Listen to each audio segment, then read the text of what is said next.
नमस्कार। ये देख लीजिए कि ये एक पाठ आपके सामने है। हम इस क्रमबद्धता और इस सिलसिले से आगे बढ़ेंगे। बोली भाषा बोली भाषा एवं भाषा के प्रकार, यह पाठ है। सबसे पहले पढ़ेंगे बोली की परिभाषा क्या है। इसके बाद हम देखेंगे कि भाषा की परिभाषा क्या है, फिर बोली और भाषा में जो बुनियादी अंतर है वह क्या है। भाषा और लिपि क्या है, भाषा के रूप क्या क्या हैं, और फिर भाषा की प्रकृति, और उसके बाद हम देखेंगे भाषा के प्रकार क्या है।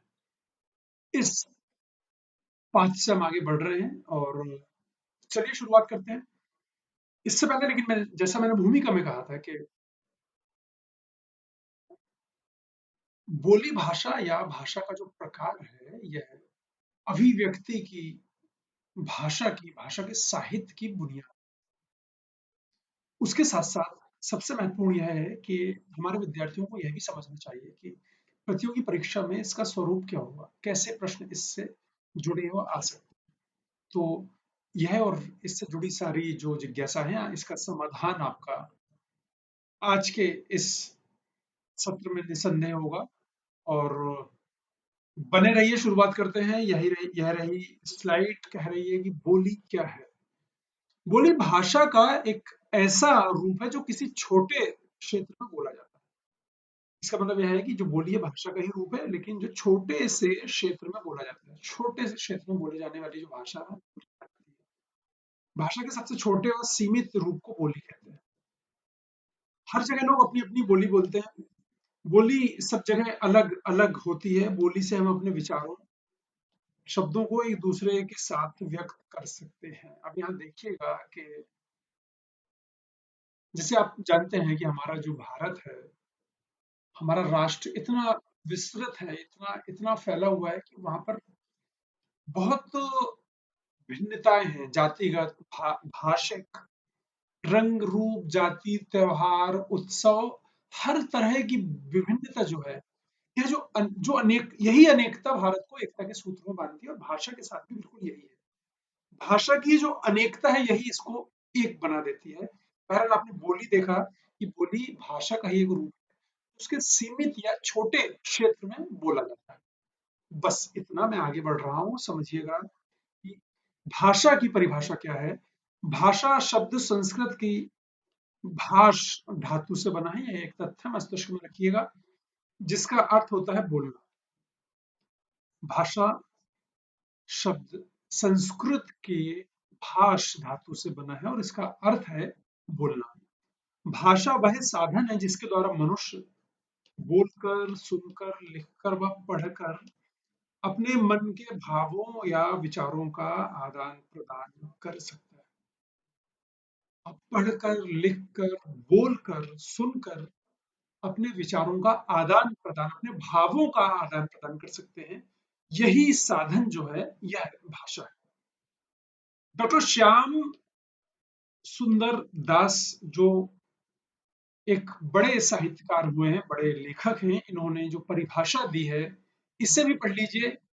यह परिभाषा कह रही है कि मनुष्य और मनुष्य के बीच वस्तुओं के विषय में अपनी इच्छा और मति का आदान प्रदान करने के लिए व्यक्त ध्वनि संकेतों का जो व्यवहार होता है, उसे भाषा कहते हैं। बड़ी साहित्यिक परिभाषा है और अपने मस्तिष्क में रखिएगा। हालांकि आप समझ गए हैं कि लिखकर, पढ़कर, बोलकर, बताकर, सुनकर हम जिस माध्यम से अपनी बात कहते हैं, वही भाषा है। लेकिन इसे मैं एक बार फिर से पढ़ देता हूँ, मुझे लगता है कि यह भी विद्यार्थियों को समझना चाहिए। बहुत अच्छी परिभाषा डॉक्टर श्याम सुंदर दास जी ने यहाँ दी है। कह रहे हैं कि मनुष्य और मनुष्य के बीच वस्तुओं के विषय में अपनी इच्छा और मति का आदान प्रदान करने के लिए व्यक्त ध्वनि संकेतों का जो व्यवहार होता है, उसे भाषा कहते हैं। तो यह परिभाषा भाषा की। इसके बाद भी भाषा को लेकर यह देख लीजिए, अर्थात उच्चारित ध्वनि संकेतों की सहायता से, उच्चारित कहे जा रहे हैं, ध्वनि संकेतों की सहायता से भाव या विचार की पूर्ण, अथवा जिसकी सहायता से मनुष्य परस्पर विचार विनिमय या सहयोग करते हैं, उस यादृच्छिक रूढ़ ध्वनि संकेत की प्रणाली को भाषा कहते हैं। यह शब्द क्या है, यह शब्द क्या है, इनके अर्थ क्या है, बिल्कुल बहुत जल्द समझने वाले हैं आप। बहरहाल समझ लीजिए कि ध्वनि संकेतों के माध्यम से उच्चारित भाव की जो अभिव्यक्ति है और उसका जो आदान प्रदान या विनिमय है वही भाषा है। यह परिभाषा है। अब देखिए भाषा की प्रासंगिकता देखिएगा ये क्या लिखा है, थोड़ा सा ध्यान दीजिएगा। भाषा आभ्यंतर अभिव्यक्ति का सर्वाधिक विश्वसनीय माध्यम है। आभ्यंतर आभ्यंतर अर्थात यह भाषा जो है यह हमारे मन मस्तिष्क के भाव विचारों की एक अभिव्यक्ति जो है, अर्थात मेरी और आपकी अभिव्यक्ति जो है उसको अभिव्यक्त करने का सर्वाधिक विश्वसनीय माध्यम है। भाषा हमारे आभ्यंतर के निर्माण, विकास, हमारी अस्मिता, सामाजिकता, सांस्कृतिकता की पहचान का भी साधन है। निसंदेह आप जिस भाषा का प्रयोग करते हैं उस भाषा में जो एक सबसे बड़ी चीज होती है वो यह होती है कि वह बता देती है कि आपका क्षेत्र क्या है।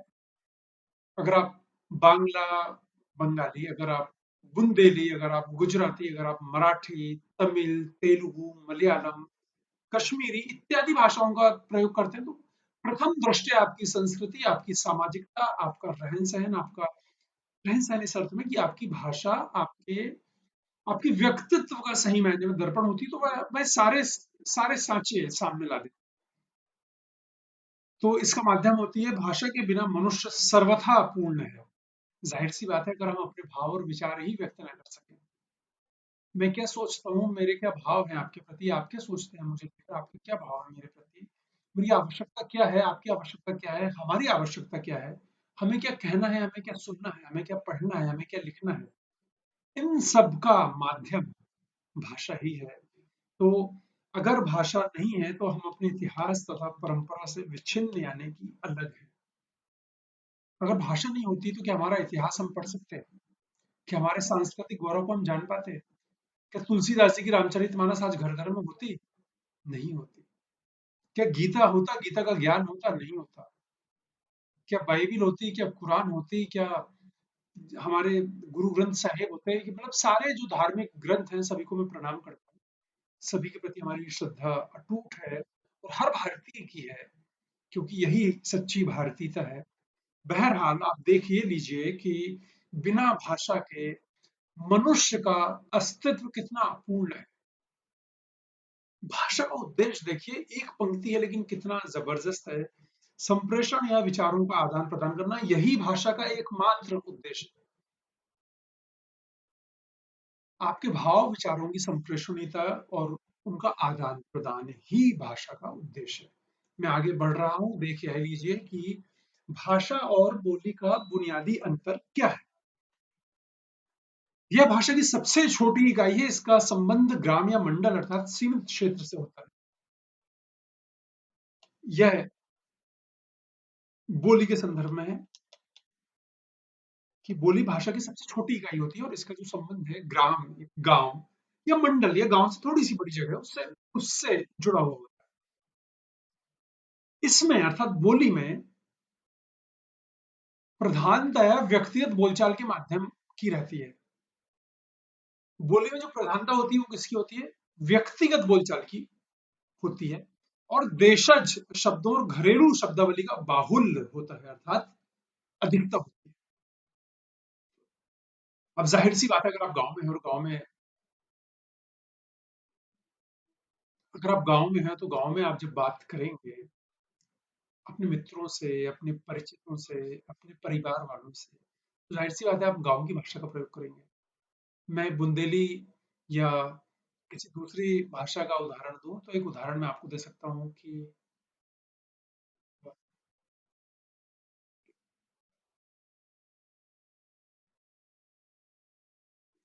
काय भैया किते जा रहे हैं, काय भैया किते जा रहे हैं, किते यानी कहाँ। ये घरेलू शब्द है, ये देशज शब्द हैं जिनका जन्म हमारे देश में, हमारी क्षेत्रीयता में, हमारे छोटे छोटे गांवों में हुआ है। तो इन शब्दों की प्रधानता अधिक होती है बोली में। यह मुख्यतः बोलचाल की भाषा है। इसका रूप लहजा कुछ कुछ दूरी पर बदलते पाया जाता है। लिपिबद्ध ना होने के कारण इसमें साहित्यिक रचनाओं का अभाव रहता है। बोली का कोई साहित्य नहीं होता और उसका बड़ा कारण यह है कि लिपिबद्धता नहीं है। जहां लिपिबद्धता नहीं होगी वहां साहित्य नहीं होगा। मैंने आपको अभी उदाहरण दिया था रामचरितमानस का, या ऐसी बहुत सारी पवित्र किताबों का। तो ये वो किताबें हैं जो लिपिबद्ध हैं, तो हमारे सामने है, लिपिबद्ध नहीं है, लेकिन बोली दो दो 5-5 किलोमीटर में बदल जाती है, तो ये इसकी लिपिबद्धता नहीं होती। आगे देख लीजिए, जो अन्य अंतर बोली और भाषा में है कि व्याकरणिक दृष्टि से भी इसमें विसंगतियां पाई जाती है।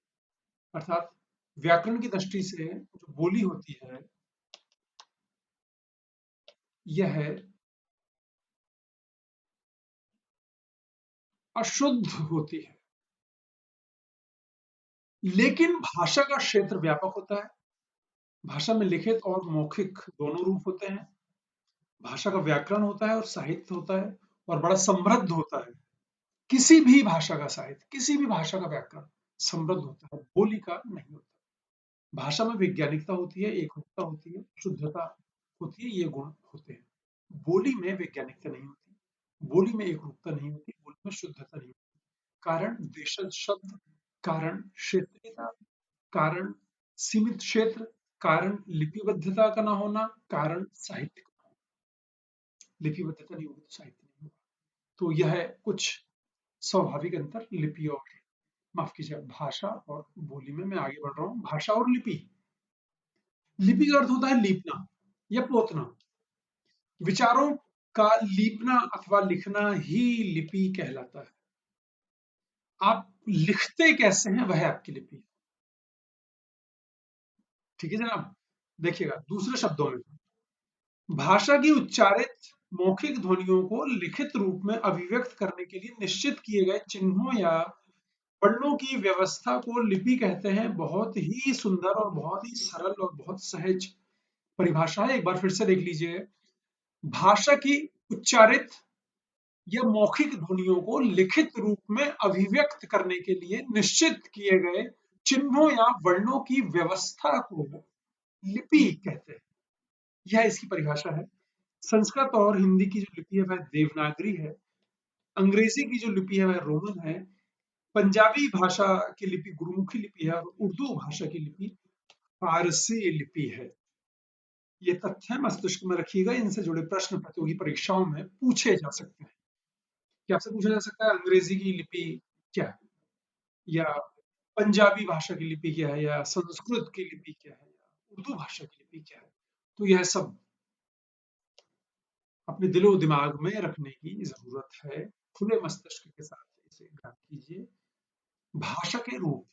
भाषा के 3 रूप होते हैं, मौखिक, लिखित और सांकेतिक।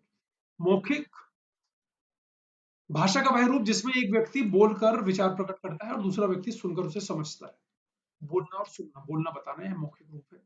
उदाहरण टेलीफोन, दूरभाष, भाषण, वार्तालाप, नाटक, रेडियो।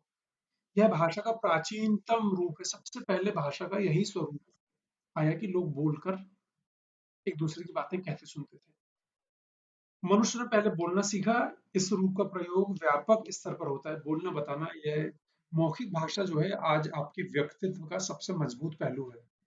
अगर आपके पास मौखिक भाषा है और अगर इसमें असर है, अगर यह शुद्ध है, अगर यह परिपक्व है, अगर इसमें उत्कृष्टता है, अगर इसकी साहित्यिक उपादेयता है, तो आपका व्यक्तित्व अलग ही स्तर पर होगा। बहुत महत्वपूर्ण है आज के परिप्रेक्ष्य में मौखिक भाषा। मैं आगे बढ़ रहा हूँ। मौखिक भाषा की कुछ विशेषताएं देख लीजिए। यह भाषा का मूल रूप है। लिखना स्थायी होता है, क्योंकि मैंने अभी आपसे बात की, अब मैं एक नई बात कर रहा हूँ तो वह उसका स्थायित्व समाप्त हो गया। उच्चारण तक ही इसका अस्तित्व रहता है। ये अस्तित्व समाप्त हो गया। उच्चारण तक ही इसका अस्तित्व रहता है, अस्तित्व था, समाप्त हो गया। वक्ता और श्रोता के साथ होने तक ही मौखिक भाषा का प्रयोग संभव है। मैं कह रहा हूं आप सुन रहे हैं तो मौखिक भाषा है, मैं अकेला बोलूंगा तो इसका कोई अस्तित्व नहीं है। मौखिक भाषा की आधारभूत इकाई ध्वनि है। ध्वनि ही इसकी इकाई है। मैं बोल रहा हूँ, एक ध्वनि आप तक पहुंच रही है, आप बोल रहे हैं, ध्वनि मुझ तक आ रही है, यही इसका आधारभूत यानी बुनियादी इकाई है।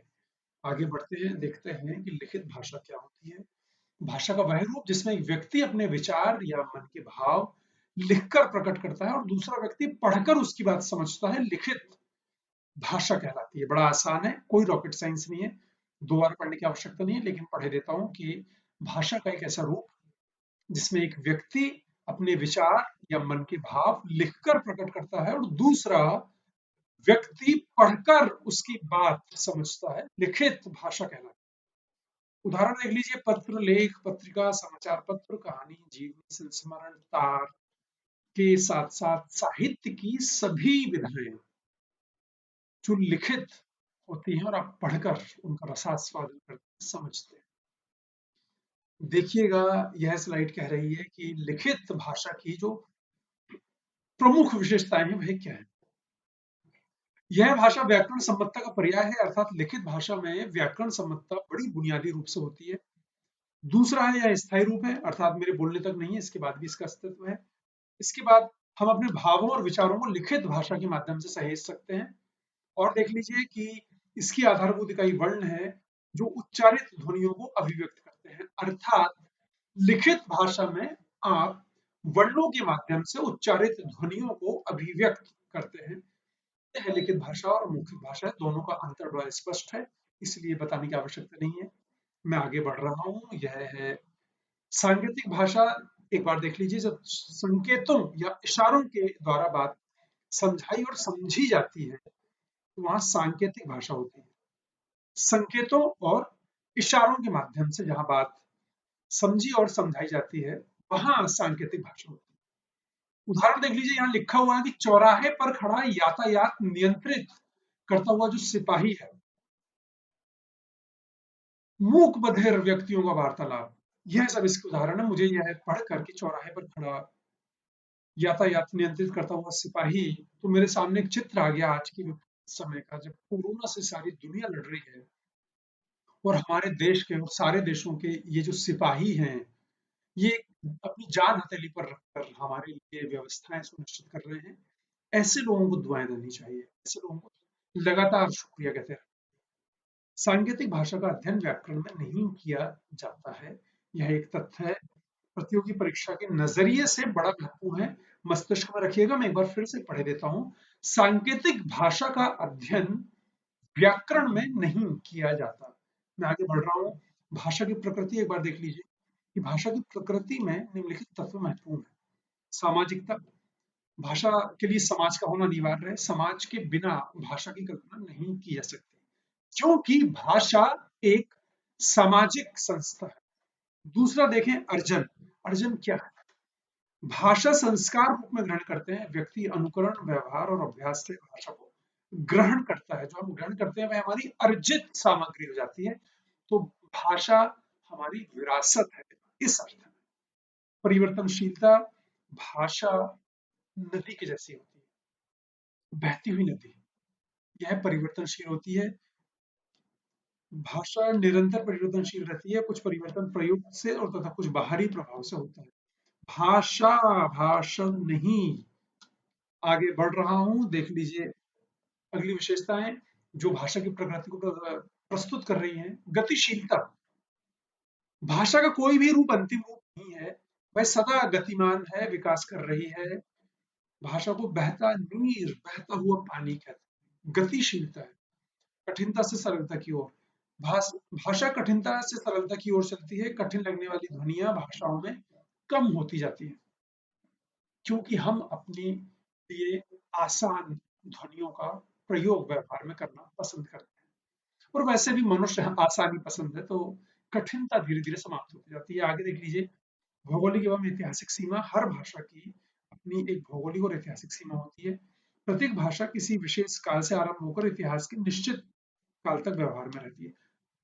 पाली, प्राकृत, संस्कृत, ये सब भाषाएं अस्तित्व में थी। इसके अलावा भी कई भाषाएं थी, लेकिन एक निश्चित समय, काल, भौगोलिक परिस्थिति, ऐतिहासिकता तक इनका अस्तित्व है। यह है भाषा की प्रकृति है। मैं आगे बढ़ रहा हूँ। यह देख लीजिए, निजी संरचना। प्रत्येक भाषा अपनी एक निजी संरचना अलग होती है। लिंग, वचन, कारक आदि के अतिरिक्त वाक्य गठन आदि क्षेत्रों में हर भाषा की अपनी निजी विशेषता होती है। निजी संरचना मीन्स पर्सनल स्ट्रक्चर। अंग्रेजी का अलग है, उर्दू का अलग है, हिंदी का अलग है, गुरुमुखी, पंजाबी का अलग है, गुरुमुखी लिपि है। हर भाषा का अपनी एक अलग संरचना, अपनी एक अलग व्याकरण है। स्थूलता से स्वच्छता की ओर, सूक्ष्मता की ओर, भाषा में प्रारंभ से स्थूल से सूक्ष्म भाव व्यक्त करने की क्षमता नहीं है। आवश्यकता तथा प्रयोग द्वारा उसमें सूक्ष्म भाव विचार अभिव्यक्त होने का गुण चला आता है। यहाँ पर मैं लिख रहा हूं इसे, स्थूलता से सूक्ष्मता और ब्रैकेट में यहां होना चाहिए स्वच्छता की ओर। मस्तिष्क में रखिएगा, यहां पर चूक गया था, मैं वहां पर नहीं लिखना चाह रहा था, यहां मैंने लिख दिया है कि भाषा का यह स्वभाव है। मैं आगे बढ़ रहा हूं, देख लीजिए भाषा के विविध रूप। बोली किसे कहते हैं, विभाषा किसे कहते हैं, भाषा किसे कहते हैं। बोली आप जानते हैं भाषा का सबसे छोटी इकाई होती है जो छोटे क्षेत्रों में बोली जाती है। विभाषा का क्षेत्र बोली से थोड़ा सा बड़ा होता है, यह एक प्रांत या उपप्रांत में प्रचलित होती है। क्षेत्रीय बोली से के तुल्य कहा जा सकता है। एक विभाषा में स्थानीय भेदों का आधार पर कई बोलियां होती हैं। बोली अलग होती है, विभाषा में कई बोलियां भी हो सकती हैं। ध्यान रखिएगा, विभाषा में साहित्यिक रचनाएं मिल सकती है, बोली में नहीं होती। भाषा या परिनिष्ठित भाषा या आदर्श भाषा विभाषा की विकसित स्थिति। कोई भी विभाषा जब अपनी विकास को प्राप्त कर विकसित हो जाती है तो वह भाषा बन जाती है। मैं आगे बढ़ रहा हूं, यह देख लीजिए। मातृभाषा किसे कहते हैं, बालक जिस परिवार में जन्म लेता है उस परिवार के सदस्यों द्वारा बोले जाने वाली भाषा वह सबसे पहले सीखता है, यही मातृभाषा। आपके घर की भाषा, आपकी माँ की भाषा। जो वैसे इसका बहुत सरल जो इसकी परिभाषा भैया है कि आपकी माँ की भाषा जो आप बोलते हैं वह मातृभाषा है। बच्चा अपनी माँ से जो भाषा सीखता है वह उसकी भाषा। प्रादेशिक भाषा, जब कोई भाषा एक प्रदेश में बोली जाती है तो उसे प्रादेशिक भाषा कहते हैं। बांग्ला, गुजराती, तमिल, तेलुगु, मलयालम, ये सब प्रादेशिक भाषाएं हैं। आगे बढ़ रहा हूं, देख लीजिए राष्ट्रभाषा। राष्ट्रभाषा का अर्थ है राष्ट्र की भाषा। इस तरह राष्ट्र की जितनी भाषाएं हैं वह सभी राष्ट्रभाषा हैं। फलस्वरूप भारत के संविधान की अष्टम अनुसूची में सम्मिलित 22 भाषाओं के अतिरिक्त देश की दर्जनों अन्य भाषाएं भी जो अपने अपने क्षेत्रों में लोक संप्रेषण का माध्यम है हमारी राष्ट्रभाषाएं हैं। कितना जबरदस्त वाक्य है कि हिंदुस्तान की, आप सोच देखिए उसकी व्यापक देखिए। वो कह रहे हैं कि भारत का संविधान किसी एक भाषा को राष्ट्रभाषा इसलिए नहीं मानता क्योंकि उनका मानना यह है कि जितनी भी राष्ट्रभाषाएं हैं वह सभी सम्मानित हैं, स्वीकृत हैं। उनका अपना एक विशिष्ट स्थान है, उनकी अपनी विशिष्टता है, उनकी अपनी एक उपादेयता है, उनकी अपनी एक सामाजिक स्वीकृति है। इसलिए इन सभी भाषाओं को जो संविधान की अष्टम अनुसूची में सम्मिलित 22 भाषा है और इसके बाद भी जो दर्जनों भाषाएं हैं, इन सबको उन्होंने राष्ट्रभाषाएं मानी है। लेकिन मेरा अपना व्यक्तिगत मानना है किसी भी राष्ट्र की राष्ट्रभाषा होनी चाहिए और हिंदी भारत की राष्ट्रभाषा होनी चाहिए। मुझे अपनी 4 पंक्तियां याद आती हैं, मैं आप लोगों को सुना रहा हूँ इस समय विद्यार्थियों के लिए कि एक भारतीय का, सुनिएगा राष्ट्रभाषा हिंदी के लिए मैंने यह 4 पंक्तियां लिखी हैं कि एक भारतीय का भारतीय से नाता है हिंदी, हर भारतीय कंठ इसीलिए गाता है हिंदी। आज उखाड़ फेंको राष्ट्रभाषा का प्रश्न, राष्ट्रभाषा नहीं राष्ट्रमाता है हिंदी। राष्ट्रभाषा नहीं राष्ट्र माता है हिंदी। यह है हमारी राष्ट्रभाषा। राष्ट्रभाषा किसे कहते हैं, मैं आगे बढ़ रहा हूँ। अंतरराष्ट्रीय भाषा, जब कोई भाषा विश्व के 2 या 2 से अधिक राष्ट्रों द्वारा बोली जाती है तो वह अंतरराष्ट्रीय भाषा बन जाती है। जैसे अंग्रेजी, हिंदी, यह सब अंतरराष्ट्रीय भाषाएं हैं। मैं आगे बढ़ रहा हूँ, राजभाषा। वह भाषा जो देश के कार्यालयों व राजकाज में प्रयोग की जाती है राजभाषा कहलाती है।